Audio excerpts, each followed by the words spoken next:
One more thing. The Dante Exum situation is very confusing.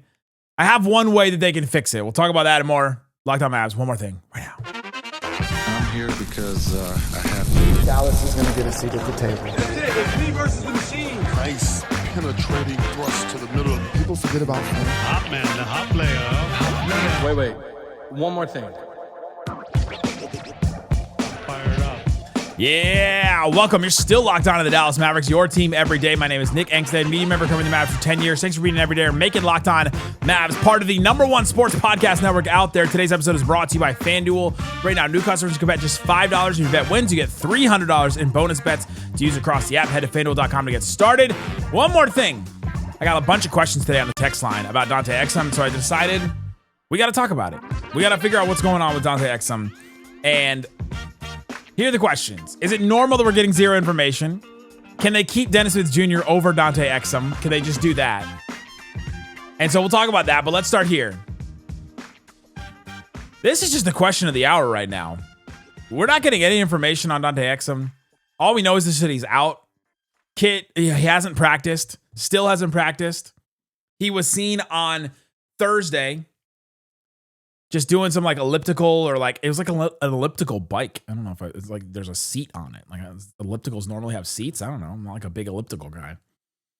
But he was just doing that after practice.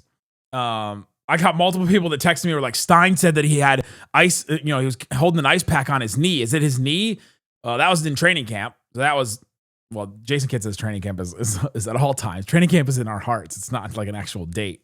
But that was back in training camp in Vancouver, so maybe it's a knee thing that he's talking about. But him being there at practice and Jason Kidd just saying Exum's just out.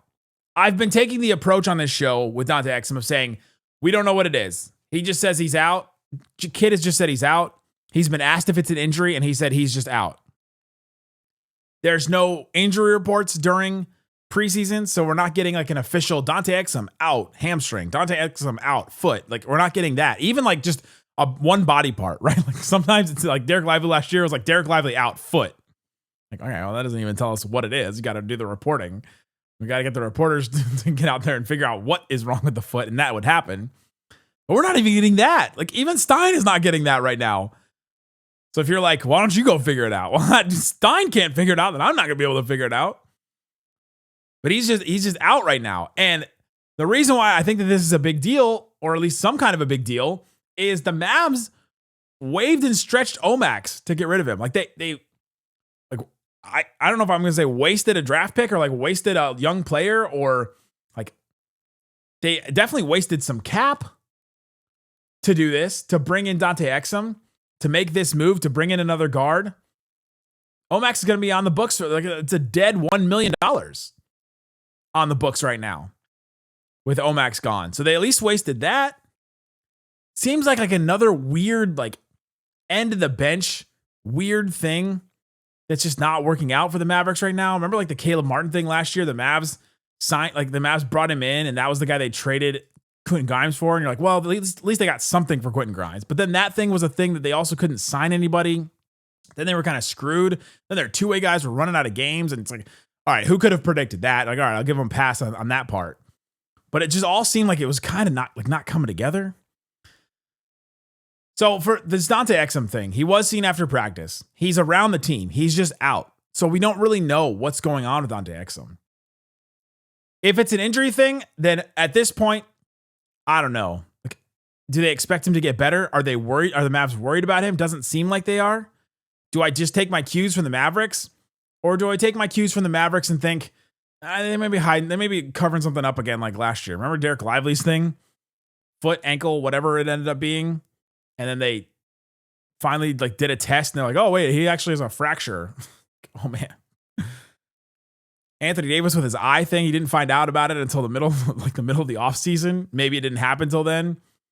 It just seems like, I don't know, we've had this weird thing with injuries with the Mavericks. And I just don't know how to follow it. If you're with the Mavericks and you're listening to this right now, can we just get some more transparency on like what's happening with a specific player? Like there's a player on the Mavericks. He's out. We don't know why. And can it not just all be on Jason Kidd either? Because Like, I mean, Lord knows that. I'm not a doctor, so I don't know. The text line also asked me today what was the best drops, and I don't know, that one is pretty high up there. Where would you rank that one out of the best drops we've ever had? That one is great. Obviously, like this is a classic. Like this became a meme outside of the show. I have to apologize that you felt that he should. Not that one, this one. I'm not playing. I'm watching, just like you guys. Like, that became a meme outside of the show. The doctor one is just like amazing. It's like the gift that keeps on giving. As long as Jason Kidd's the head coach, and maybe even farther after that, I'll continue to use the doctor one. It's just amazing. I'm not a doctor. So I don't know what's going on with Dante Exum. Nobody does. None of the reporters I've talked to, none of the people that I've talked to will say or know what's going on with Dante Exum. The Mavs don't seem worried about it though. And so, all right, we'll see what happens. This can go one of two ways now. This can be a thing where we go, oh, the Mavericks again. Another weird injury thing, like Caleb Martin not being able to play when he came to the Mavericks last year. And then also the Mavericks messing up the cap and not being able to sign a player. Or you can go, hey, they didn't know. They tried something. They needed to go get another guard. They needed to go get somebody. And it just didn't work out for them. It was just an unfortunate thing.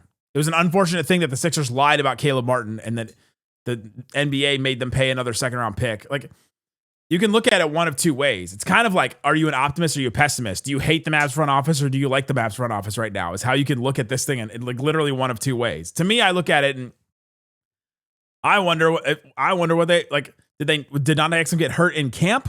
He didn't participate in training camp. He didn't practice at all. Did they know he was injured coming in? Did it happen before? Did it happen at? And we don't know any of this, and it's just strange to me that we don't know any of this. So the other question I got was, is it normal that we're getting zero information about Exum? Yeah, it's completely normal for the Mavericks and for like teams like the Grizzlies, who also don't give out a lot of injury information. The Mavs aren't exactly forthright about some of these injury things. They give Jason Kidd the little paper that he talks about at practice, and then Jason Kidd reads it off. And it's kind of just on Jason Kidd. I think Jason Kidd, one of the reasons why he has this quote.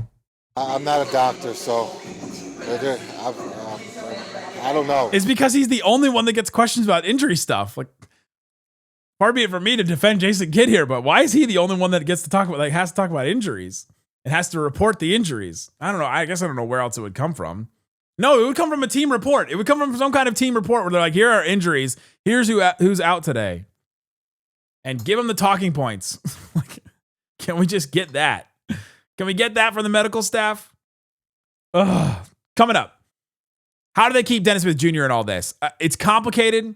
The math is complicated. I think I have a way, but we'll talk about that and more coming up. Locked On Mavs continues. One more thing right now. Today's episode of Locked On Mavs, one more thing, brought to you by PrizePicks. It's daily fantasy made easy. All you have to do is go to PrizePicks, pick more or less on player stat projections. So you set up a lineup. So it's kind of like fantasy. It's kind of like fantasy in a way where you set up a lineup and you see exactly the more or less. So you're like Josh Allen's passing yards. Let's say it's like 300.5. If you think he's going to get 301, you pick more on that. If you think he's going to get 299, you pick less on that. Or 300, you pick less on that. Saquon Barkley rushing for a touchdown. You think he's going to get a touchdown more? Think he's not less? Set up a whole lineup like that. You can combine different ones too. NFL, NBA, baseball, if it's still going on, all that kind of stuff. You can combine all those lineups into one. And right now, there's a code. There's like a special code that you can use. Download the PrizePicks app today. Use the code LOCKEDONNBA. It's all one word, LOCKEDONNBA. Get $50 in lineups after you play your first $5 lineup. That's code LOCKEDONNBA for $50 in lineups. After your first $5 lineup is played, PrizePicks, it's good to be right. Also brought to you by FanDuel. FanDuel Sportsbook has all kinds of props and odds, things that you can use to get in on the action and check it out. They have some good stuff going on right now. You can go see the NBA Finals odds. Man, the Mavs are like, it seems like they're kind of falling down this. Odds to win the finals. This would be wild. But can you see it? Like Kyrie comes back and makes a triumphant return and the Mavs make a run. Teams in the West that have better odds. The Sixers should not have better odds to be the NBA champion than the Dallas Mavericks. Golden State Warriors, Houston Rockets, Lakers, they get a Lakers bump, plus 1,600. Clippers, Timberwolves, Nuggets, and that's it. Higher odds than the Mavericks. Spurs don't have higher odds than the Mavericks. Grizzlies don't. Pelicans don't. Kings don't. Suns don't. Blazers don't. And the Jazz are plus 100,000. You bet $100, and if the Jazz, you might as well just go put $10 on. Go put $10 on the Wizards, the Jazz, the Hornets, the Nets to win the NBA championship. If one of those, for some godforsaken reason, wins, you get $10,000 if they do. Go check it out on FanDuel. Right now, if you put down $5 to your new customer, you get $300 in bonus bets. Go check out FanDuel. FanDuel, please gamble responsibly.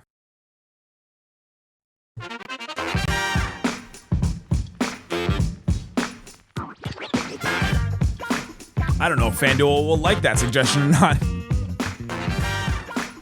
So one more thing. It's a bonus episode of Locked On Mavs. We're talking about Dante Exum. I don't know what's going on with Dante Exum. Nobody does. None of the reporters do. None of the people I've talked to will say or do.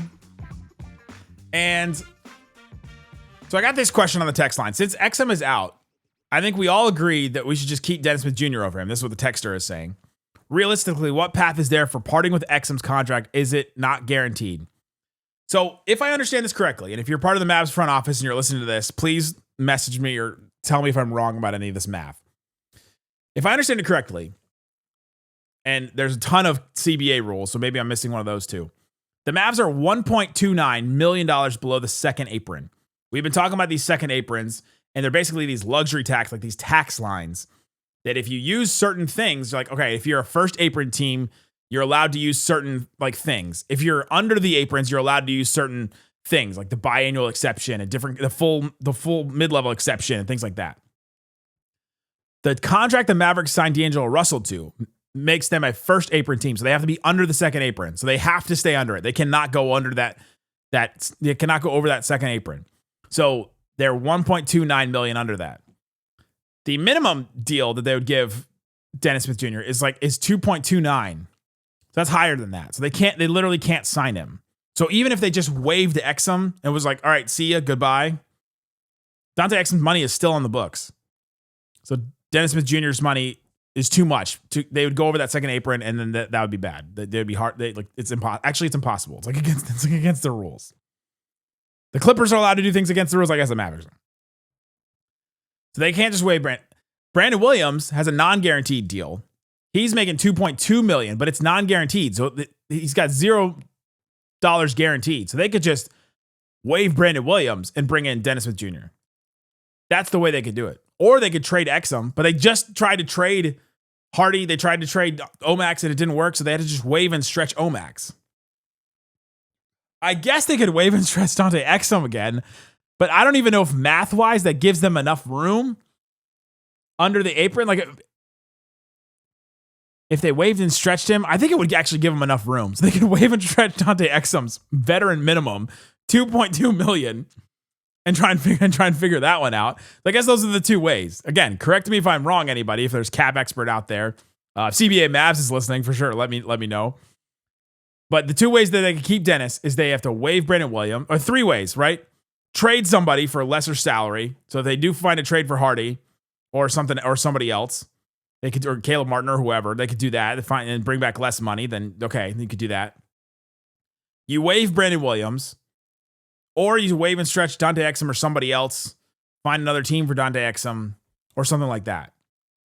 I think those are the only ways you keep Dennis Smith Jr. And right now, I'm getting sick of the injury thing, and maybe it's just because of how last season went. But we just need somebody that can play.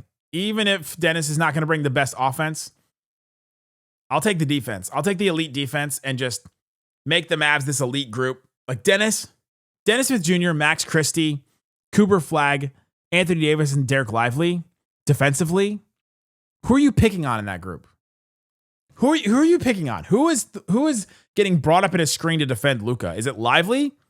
Sick. Anthony Davis is a help defender. Cooper Flagg is a help defender. Right? Is it Dennis? Is he just going to try and... Okay, well, Dennis is going to play like a dog. And he's going to try and pick your pocket. Dogs. All of us. All five. Dog. You got that dog in you. It's no key. That's right. All five of those guys are going to defend. Like, Max Christie may be the worst defender in that group. He's known as a good defender in the NBA. Wild to me. So I think those are the only ways you can keep Dennis. None of those ways are great. It's end of the cap stuff. There's end of the bench stuff. Will it matter? I don't know. It sure did matter last year when the Mavs had a bunch of guys go down to injury. So I would keep Dennis. I would try to move on from Exum in some way. I don't like moving on from Brandon Williams this quick, even though I haven't been the biggest believer in the last couple months here. But I would keep Brandon Williams. I would keep Dennis Smith Jr. if you can. And so I guess, I don't know, waive and stretch Dante Exum. That seems to me the best option. And if that happens, oh, that'd be a weird thing. Because you waived and stretched somebody to get Dante Exum, then you waived and stretched Dante Exum to get somebody else. It's like, how long can they play this game? How long can they keep going? Thanks for hanging out with me on the Locked On Mavs. And one more thing. If you are listening to this before Fan Jam, we'll be there at Fan Jam today. And so come say hi if you haven't. And then check the QR code for different ways to follow the show. Links in the description. Guys, thanks for listening to Locked On Mavs. Peace out.